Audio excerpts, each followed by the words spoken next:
electrical wiring side of things.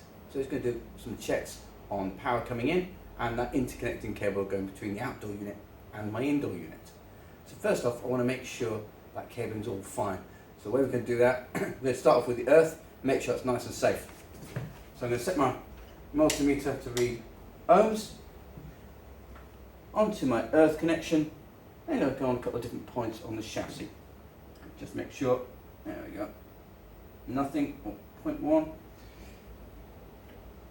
and again resistance reading there, it's nothing, but I have got a connection.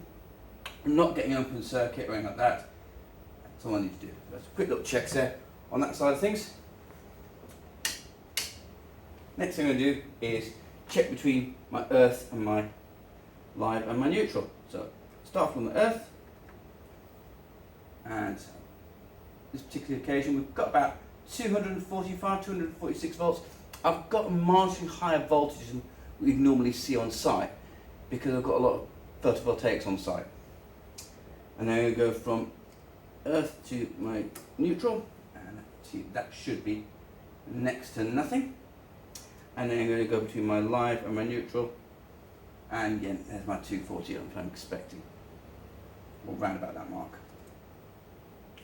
So that's my supply coming in. Next thing I'm going to check is my interconnecting cable. So S1 is my live, S2 is my neutral, and S3 is my comms. And I'll show you what we get. So we'll start off with it on AC, so between S1 and S2. And again, I'm getting around about sort of 245, 247. And then when I go across between my S2 and S3, I'm actually going to change my settings on here because that's going to be DC voltage. So between S2 and S3, and if you see it on the screen, we're getting a varying voltage, somewhere between about 24 volts and about 10 volts. It will keep varying. What you're seeing there is a conversation between the indoor unit and the outdoor unit. And that's it all checked.